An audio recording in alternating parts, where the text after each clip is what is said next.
الحمد لله رب العالمين، وأصلي وأسلم على من بعثه الله رحمة للعالمين، نبينا محمد صلى الله وسلم وبارك ونعم عليه. يقول النبي صلى الله عليه وسلم: داووا مرضاكم بالصدقة، حسنه الألباني.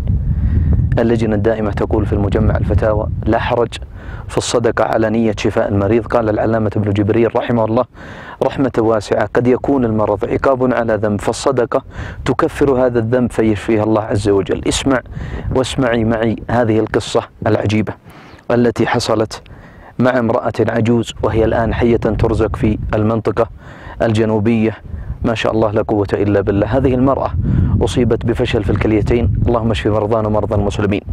وهذه المرأة لها من الأبناء ما شاء الله لا قوة إلا بالله من وصل بهم البر أن اشتروا لها كلية بنت بكر من قرية، أنا أعرف هذه القرية، وهذه البنت بنت فقيرة ابتليت، الحمد لله الذي عافانا ما ابتلاهم به.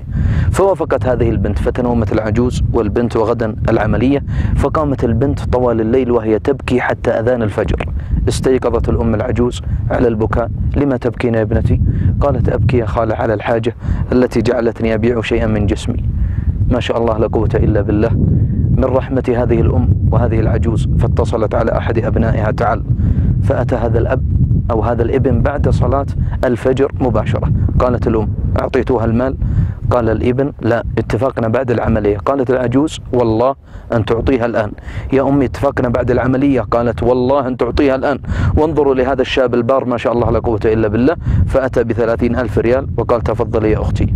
أخذت هذه البنت المال وقالت العجوز: يا ابنتي والله إني اعتقتك لله، اخرجي.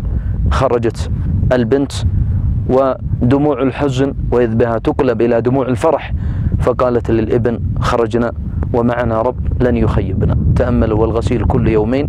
ذهبت هذه المرأة العجوز ورجعت للغسيل بعد يومين. أقسم بالذي شق البحر لموسى لقد اشتغلت كليتيها وهي حية ترزق الآن، فلا إله إلا الله، ما أعظم الله. جرب، فمن يعمل مثقال ذرة خيرا يره. اللهم إنا نسألك أن تشفي مرضانا ومرضى المسلمين، وزدنا من فضلك يا رب العالمين. اللهم صل على محمد.